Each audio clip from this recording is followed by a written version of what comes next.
찬양 감사합니다. 평소에 노아 생각을 하면 방주에 들어가서 살아남았다 이렇게만 생각을 했는데, 노아의 기도라는 제목의 찬양을 들으면서 노아가 그 시대에 얼마나 탄식이 깊었을까 이런 생각을 하게 되었습니다.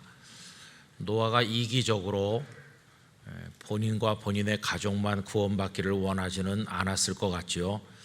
그 시대를 탄식하면서 하나님 앞에 깊이 기도를 드렸으리라고 생각을 합니다.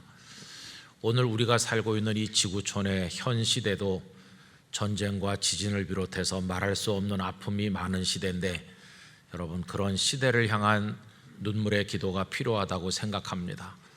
그러면서 세상이 어떻게 흘러가든지 노아가 전심으로 하나님을 경외한 것처럼 우리 영락교회 성도들은 하나님만 바라보고 믿음에 따라 끝까지 걸어가게 되기를 간절히 원합니다. 오늘도 우리를 이 자리에 불러주신 하나님께 영광을 올려드리고, 오늘 오신 성도님들, 우리 교회를 방문하신 분들, 또 영상으로 곳곳에 흩어져서 예배하는 이들에게 하나님의 은총을 진심으로 기원합니다. 목회를 하면서 지금까지 기쁘고 즐거운 일들도 많이 있었습니다. 그런데 그런 일만 있는 게 아니고 참 마음이 아픈 일도 많이 있었죠. 한 번은 이런 일이 있었습니다. 고등학생 때부터 교회 잘 나와서 고등부 임원도 하고, 그리고 청년 때도 잘 다녔어요. 훤칠하고 표정도 밝고 아주 썩 괜찮은 청년이었는데, 어느 날부터인지 교회에서 보이지 않게 됐습니다. 그런데 나중에 들려오는 소리가 무속에 빠졌다 그러더니 아예 자기가 도사가 됐다. 그래서 점집을 차리고 찾아오는 사람들한테 점을 쳐주는 사람이 됐다. 그런 얘기를 들으니까 억장이 무너지는 것 같고요. 담임 목사인 제가 부실해서 교회 성도를 제대로 돌보지 못해서 그런 일이 일어난 것처럼 무척이나 마음이 많이 아팠습니다. 여러분, 우리 주보를 보면 매주일 우리 교회 새로 예수님을 믿기 위해서 오신 분들의 이름이 적혀 있잖아요. 근데 주보에는 오신 분들만 적혀 있는 것이고, 사실은 주보에 이름이 오르지 않은 채로 예수님을 안 믿겠다고 그러면서 떠나는 사람들도 많이 있는 거죠. 왜 이런 안타까운 일이 벌어지는 것일까요? 그것은 우리가 예수님을 믿는 것은 치열한 영적 전쟁인데, 사탄이 먹잇감들을 노리고 공격하고 있기 때문입니다. 베드로전서 5장 8절에서 말씀하기를, 근신하라, 깨어라, 너희 대적마귀가 우는 사자같이, 마치 맹수처럼 두루 다니면서 삼킬 먹잇감이 없는지 삼킬 자를 찾는다고 말씀했어요. 우리 영락교회 교족부에 이름이 올라있는 모든 성도가 단 한 명도 사탄에게 노략당하는 일이 있어서는 안 될 것입니다. 모두가 다 굳게 믿음을 지키시고 주님의 나라에 한 명의 낙오자도 없이 도달하게 되기를 간절히 소망합니다. 근데 이 세상은 그런 곳이죠. 얼마나 이 영적 싸움이 치열한지 말할 수가 없어요. 하나님의 성령의 감동을 받으셔서 이 히브리서를 기록하신 우리 믿음의 선배 그분에게도 이런 깊은 고뇌가 있었습니다. 당시에도 사람들이 믿음에서 떠나는 일이 있었기 때문에 그 내용을 히브리서 6장 4절에서 6절까지 기록하고 있는데, 이해를 돕기 위해서 쉬운 성경의 번역으로 제가 읽어드리겠습니다. 변화된 새 생활로 다시 돌아오지 못하는 사람들도 있습니다. 그들은 한때 하나님의 빛 가운데 살았고 하늘의 은사를 맛보며 성령을 경험한 사람들이었습니다. 하나님의 선한 말씀과 앞으로 올 새로운 세상의 능력도 받았습니다. 그런데 그들이 그리스도를 떠나버렸습니다. 이들을 다시 돌이킬 수 있는 방법은 없습니다. 왜냐하면 그들은 하나님의 아들을 다시 십자가에 못 박고 사람들 앞에서 욕되게 했기 때문입니다. 여러분, 로마 제국 치하에서 예수님을 믿는 건 쉬운 게 아니었습니다. 나중에 콘스탄틴 대제가 기독교를 마음대로 믿어도 좋다고 밀라노 칙령을 발표한 4세기 초, 그때를 기준으로 보면 로마 제국 안의 기독교인이 대략 한 500만 내지 600만 명으로 추정이 됩니다. 5, 600만 같으면 로마 제국 전체 인구의 적게 잡으면 8%, 많이 잡으면 12%, 그 어간쯤 될 거라고 추정을 하고 있습니다. 그게 4세기 초가, 그러니까 복음이 처음 전해지던 1세기, 이 히브리서가 기록되던 그때는 로마 제국 안에서 기독교인은 아주 적은 소수였다는 걸 알 수 있죠. 그런데 그 소수라는 게 특권을 누리는 특권층으로서의 소수가 아니고 핍박을 받아서 죽음에 이르는 소수이다 보니까 누가 나 예수님을 믿겠습니다 이렇게 선뜻 나서겠습니까?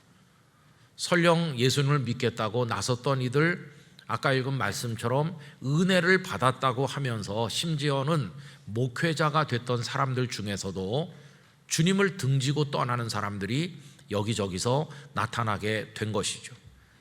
그래서 문헌들을 읽어보면 초대 그 수백 년 어간의 교회들에게 가장 어려운 난제 중에 하나가 이 배교의 문제였습니다. 예수님을 떠나는 사람, 이거 어떻게 해야 되는 건가? 여러분, 이런 상황에서 이 히브리서 저자는 성도들이 믿음을 굳건하게 지키면서 어떤 어려운 일이 있어도 끝까지 하나님의 말씀을 붙들고 승리하기를 간절히 바라는 그런 소원을 가지고 있었습니다. 히브리서 6장 11절 12절을 역시 쉬운 성경 번역으로 읽어드립니다. 우리가 바라는 것은 여러분이 앞으로도 이와 동일한 부지런함을 보여주어 여러분이 가지고 있는 소망을 끝까지 확신하는 것입니다. 게으름을 피우지 마십시오. 믿음과 인내를 가지고 나아가면 하나님께서 약속하신 것을 받게 될 것입니다. 그래서 끝까지 믿음을 그 소망 중에 지켜야 된다고 역설하게 된 거죠. 여러분, 오늘 우리가 살고 있는 이 세상도 뭐 그때나 지금이나 녹록지 않기는 마찬가지고 지금도 사탄이 우리를 노리고 있기는 매 한 가지입니다. 풍랑이는 바다에서 속절없이 떠밀려가는 사람들처럼 오늘의 문명과 문화 그리고 삶의 방식이 얼마나 강한지 그 힘에 의하여 밀쳐지기도 하고 끌어당겨지기도 하면서 흔들리다가 그냥 떠내려가는 배같이 휩쓸리는 사람 너무나도 많이 있어요. 육지에 사시는 분들은 바다가 굉장히 멋지다고 생각하실 거예요. 그 파랗고 넓은 바다를 보면 가슴이 뻥 뚫리고 그냥 체증이 쑥 내려간다 이렇게 생각하시면서 해변으로 가요 그러죠. 근데 저는 28년 동안을 해변서 살다 왔거든요. 창문 열면 바다가 보이는 목양실에서 있다 왔거든요. 근데 바다가 그렇게 뭐 해변으로 가요 이렇게 부를 만큼 멋진 곳이 아니에요. 바다, 미친 바다를 여러분 보셨나요? 태풍이 불어가지고 막 15m, 20m짜리 파도가 덮치면 꼭 세상의 종말을 보는 것 같지 무슨 낭만? 그런 거 아무것도 없습니다.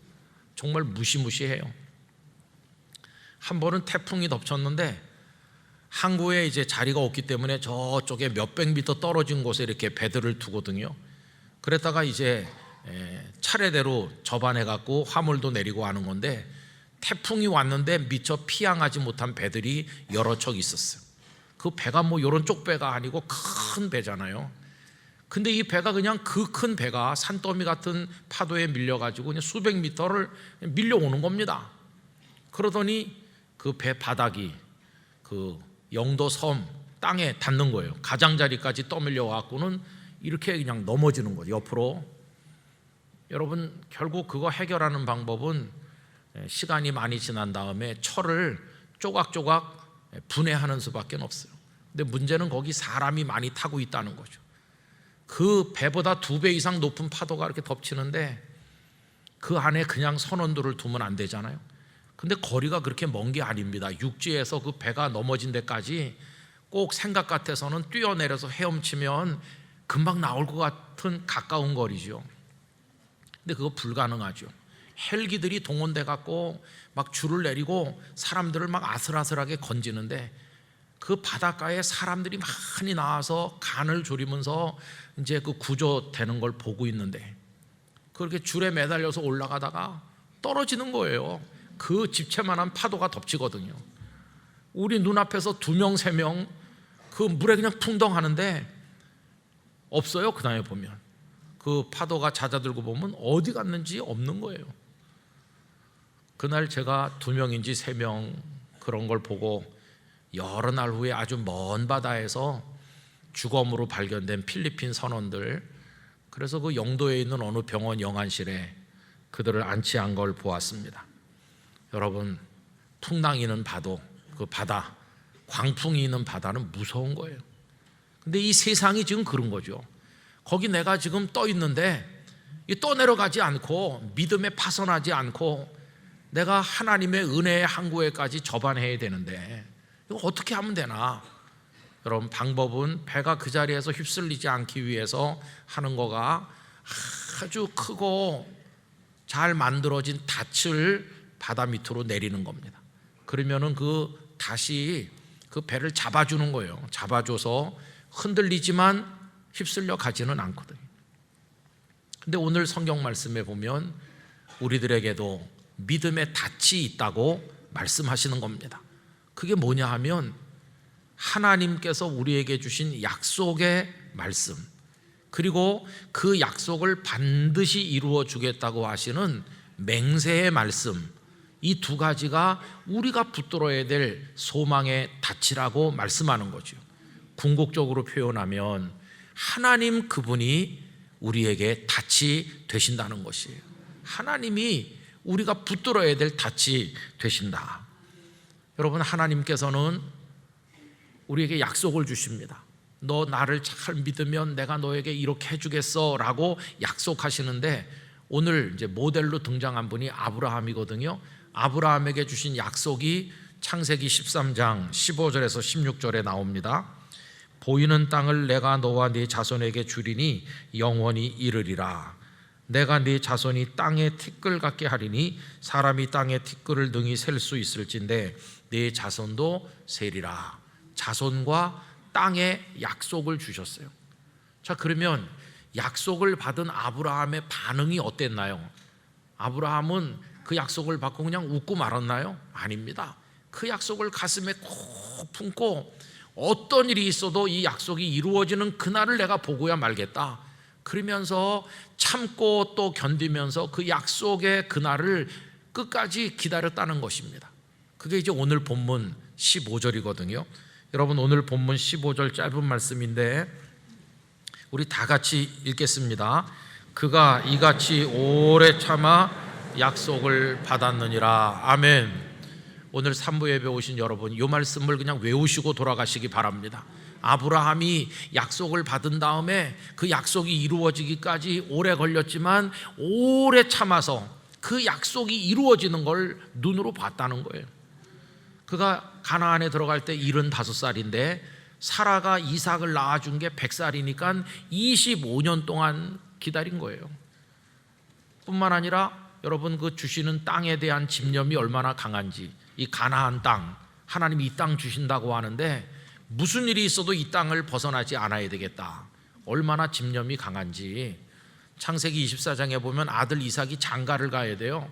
여러분, 장가 가려면 처녀를 구해와야 되는데 네가 가서 구해오라든지 아니면 내가 가서 데려오겠다든지 해야 되는데 아버지도 아들도 꼼짝 안 하고 그 땅에 있는 거예요.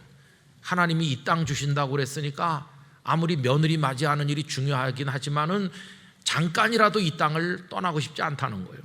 그래서 그들은 남아있고 늙은 종을 불러서 자네가 데려오는 여자를 며느리로 맞이하겠다, 이래가지고 이 늙은 종이 가서 리브가를 데려왔잖아요.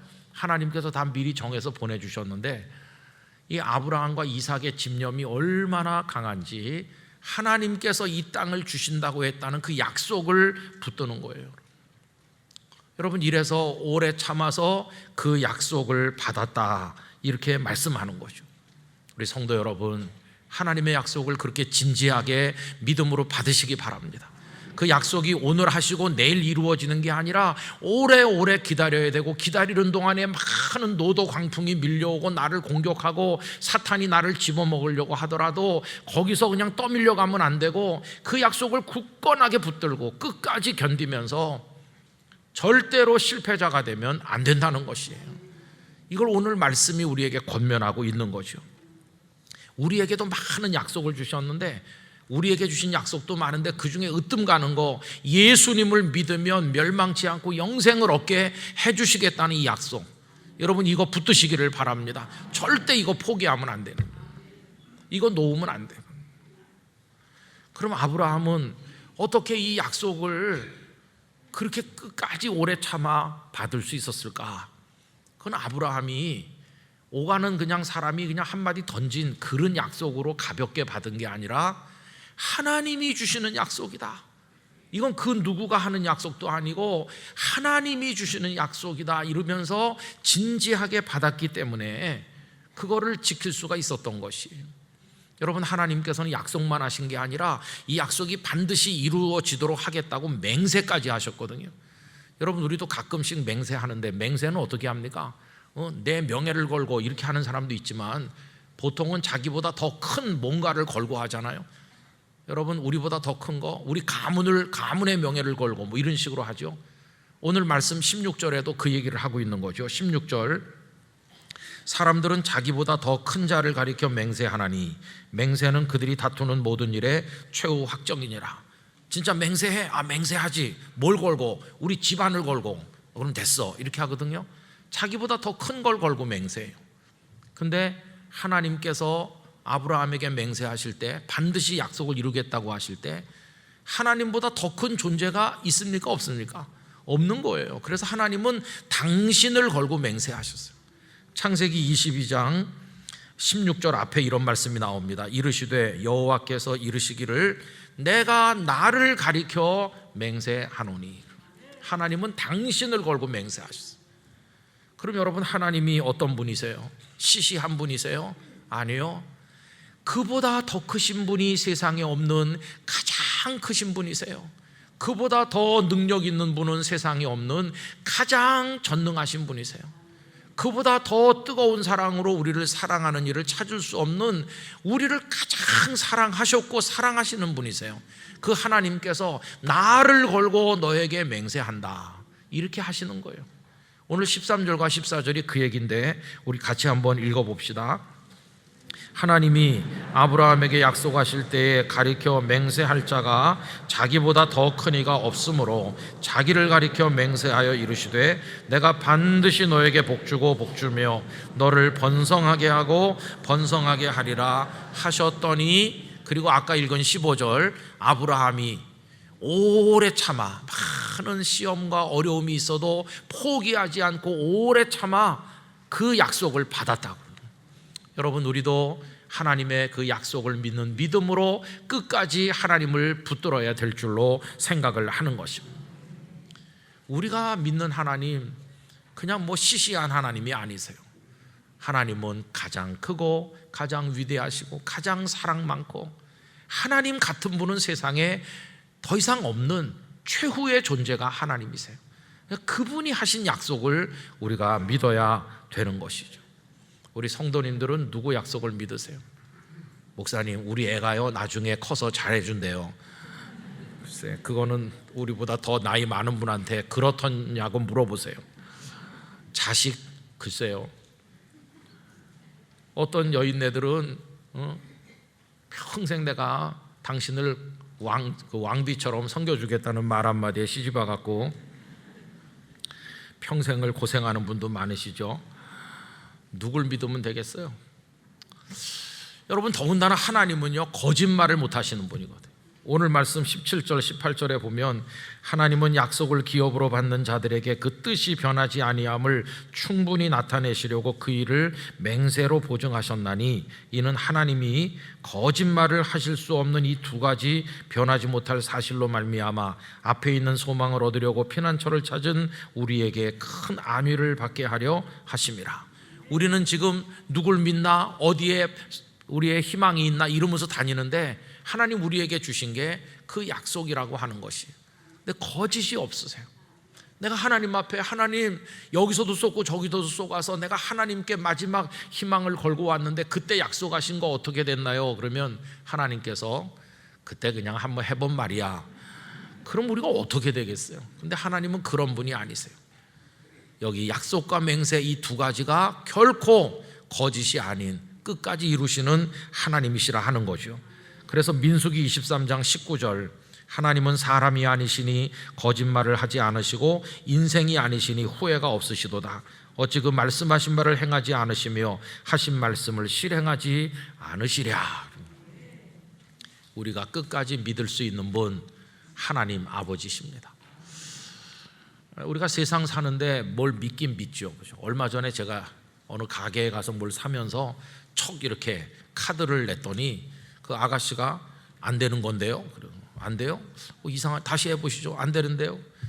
그래서 이제 못 썼어요. 그리고 며칠 있다 또 딴 데 가가지고 또 아무 생각 없이 카드를 냈더니 거기서도 안 되는 건데요. 그래서 이상하다. 왜 은행에 문제가 생겼나? 여러분 은행에 문제가 생겼을까요? 저한테 문제가 생겼을까요? 은행은 아무 이상이 없고 나중에 가만히 보니까 이게 끝난 카드예요. 끝나. 날짜가 다 돼서 지났어요. 지난 카드를 자꾸 내미니까 이게 안 되는 거죠. 아, 이게 나한테 문제가 있구나. 은행이 그럴 리가 없지. 여러분 은행이 그럴 리가 없죠. 그죠? 여러분 돈 맡았다가 안 줄 리가 없고 다 제때제때 이자 붙여서 주고 은행 믿으시죠? 근데요 은행도 가끔 파산하는 수가 있습니다. 은행들도 가끔 파산해서 뉴스에 나오잖아요. 은행도 그렇게 100% 믿을 게 못 돼요. 그럼 누구 믿나? 예전에 제가 재무부 차관을 지내신 어떤 분을 알았는데 그분이 심장이 많이 안 좋거든요. 주변에서 걱정하면 괜찮아요. 내가 우리나라에서 심장의 제 첫 번째 권위자에게 그분이 제 주치이고 잘 돌봐준다고. 그분이 시키는 대로만 하면 괜찮다고 그래요. 아, 그러냐고. 그래도 얼마 후에 신문에 보니까 그분의 주치의 의사 선생님이 쓰신 글이 신문에 나왔더라고요. 야, 이분이 그 우리나라의 1인자구나. 그래서 그분의 글을 읽어보니까 심장은 이렇게 관리해야 된다. 뭐 그런 글을 쓰셨더라고요.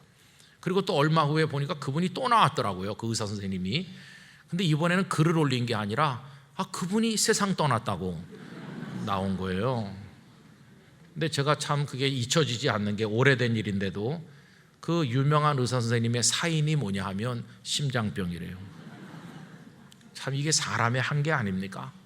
그 말씀하신 그분보다 더 젊어요. 이 의사 선생님이 더 젊은데 환자는 아직 살아있고 치료해 주시던 의사 선생님이 심장병으로 먼저 가신 거예요. 여러분 사람이라고 하는 건 다 나도 너도 다 그래요. 세상에 우리의 남은 인생을 누구한테 맡기며 영원한 생명을 누구를 향해서 의지해서 나갈 것입니까? 여러분 하나님 아버지뿐이세요. 하나님이 우리에게 소망의 닻이 되신다. 하나님을 붙들어야 된다. 그래서 오늘 말씀 19절은 이렇게 이야기하죠. 우리가 이 소망을 지금 가지고 있는데 이 하나님을 향한 소망을 가지고 있는 것은 마치 뭐와 같다고 그랬습니까? 영혼의 닷 같다. 우리 영혼이 막 흔들리지만 떠내려가지 않도록 우리를 묶어주는 닷 같고 튼튼하고 견고하여 휘장 안에 들어간다. 여러분 여기 휘장은 예루살렘 성전에 성소가 있고 성소 더 안쪽에 마지막 가장 거룩하다는 지성소가 있죠. 근데 그 성소에는 매일같이 제사장이 들어가서 분향도 하고 진설병 떡도 놓고 뭐 이렇게 하잖아요. 거긴 매일 제사장이 들어가요. 그런데 그 성소보다 더 안에 있는 지성소, 지극히 거룩한 곳, 거기는 못 들어가요. 휘장이 두꺼운 게 쫙 가로막혀 있어요. 그런데 그 지성소가 하나님이 계신 자리다 이렇게 상징하는 곳이고 하나님의 보좌라고 생각했거든요. 은혜를 입고 구원을 받고 용서를 얻으려면 그 보좌 앞에 나가야 되는데 휘장이 딱 가로막고 있는 거예요. 언제 갈 수 있느냐 하면 그들의 종교 달력으로 7월 10일 욤 키푸르라고 하는 대속죄일에 그것도 또 딱 한 명 대제사장이 딱 한 번 들어가는 거예요. 백성들의 죄를 속하는 제사를 드리고 그 피를 양푼에 담아가지고 그 휘장을 들치고 들어가서 거기다가 이렇게 뿌리는 거죠. 그 외에는 언제나 다 닫혀 있습니다. 하나님으로 가까이 나가지 못하도록 그 휘장이 우리를 가로막고 있는 그런 모습이죠. 그런데 여러분, 놀라운 일이 있었죠. 우리 예수님께서 십자가에 달려 당신의 몸을 찢으시는 그날, 그리고 다 이루었다고 외치시면서 숨을 거두시는 그 순간, 이 오래오래 가로막혀 있던 휘장이 쫙 찢어지면서 양편으로 벌려지는 순간, 가운데 하나님께 나가는 은혜의 통로가 활짝 우리 앞에 열린 것이에요. 그 다음부터는 누구든지 예수님의 이름으로 은혜의 보좌 앞에 나갈 수 있고, 회개할 수 있고, 하나님을 의지할 수 있고, 승리할 수 있도록 길이 열렸어요. 그게 여러분 마가복음 15장 37절 38절입니다. 예수께서 큰 소리를 지르시고 숨지시니라. 이에 성소 휘장이 위로부터 아래까지 찢어져 둘이 되니라. 갈라져서 더 이상 우리를 가로막지 못해요. 어떤 관습, 어떤 죄, 어떤 무엇의 휘장도 우리를 가로막지 못하고, 이제 예수님의 이름으로 휘장 안에 들어가요. 예수님이 먼저 가셨고 우린 그 뒤를 따라가게 된 것이에요. 오늘 말씀 20절, 그리로 앞서가신 예수께서 멜기세덱의 반차를 따라 영원히 대제사장이 되어 우리를 위하여 들어가셨느니라. 이제는 예수님의 이름으로 하나님의 그 약속, 믿는 자는 멸망치 않고 영생을 얻게 할 것이라는 그 약속을 붙들고 이 죄악의 바다에서 떠내려 다니지 말고 끝까지 그 약속을 붙들고 믿음을 지키면 우린 반드시 하나님의 자녀로 영원한 생명의 구원을 얻게 될 것입니다. 우리가 붙들 분이 하나님뿐이세요. 코로나도 오고 지진도 오고 전쟁도 오고 우리 한국교회도 어렵고 대한민국도 어지럽고 북한도 저러고 있고 참 마음이 답답하잖아요. 그래서 이제 기도가 점점 짧아지고, 뭐 할 말이 없어요. 기도가 점점 짧아지고 단순해지는 것 같아요. 그래서 하나님 어떻게 해야 되나요? 어떻게 해야 됩니까? 이렇게 기도가 그냥 짧지만 더 애절해지는 거죠. 하나님의 답변이 뭔지 아세요? 저에게 주시는 하나님의 답은 이겁니다. 내가 너의 답이다. 하나님이 우리의 답이에요. 모든 문제 하나님이 해결책이세요. 여러분, 하나님 말씀했습니다. 환난 날에 나를 부르라고. 어려울수록, 세상이 복잡할수록, 광풍이 더 요란하게 일고 풍랑이 더 높게 일어날수록 하나님을 더 절박하게 붙들어야 되고 믿어야 될 줄로 생각합니다. 하나님을 더 간절하게 부르시기를 바랍니다. 여러분, 소경 바디메오가 사람들이 조용히 하라고 막 야단치는데도 다윗의 자손 예수여 나를 불쌍히 여기소서 그러면서 더 간절하게 매달렸더니 주님의 은혜가 그에게 임하지 않았나요? 세상이 어지러울수록, 어두울수록 우리는 하나님께 소망을 두고 하나님을 더 굳건하게 붙들어야 될 줄로 믿습니다. 아브라함처럼 오래 참으면서 이 믿음의 말씀 저버리지 말고, 절대로 뒤로 물러가지 말고 끝까지 믿음의 자리를 지키셔야 됩니다. 그렇게 할 때 그 약속이 이루어지는 그날을 우리는 반드시 목도하게 될 줄로 믿습니다. 이 몸의 소망 무엇인가? 우리 주 예수뿐일세. 여러분, 주님께 소망을 두고 하나님 우리의 소망의 닻으로 삼아 풍랑이는 바다에서도 언제나 그 자리에서 믿음을 지키는 의연한 영락의 성도들이 되시기를 진심으로 축원합니다. 기도하겠습니다. 아버지 하나님, 광풍이 일어나는 바다와 같습니다. 거기서 떠내려가기 십상입니다. 그러나 끝까지 믿음을 지키고 하나님의 약속을 붙들고 하나님을 소망의 닻을 삼아 주님 나라에까지 이룰 수 있도록 저희 영락의 권속들을 축복해 주시옵소서. 예수님의 이름으로 기도하옵나이다. 아멘.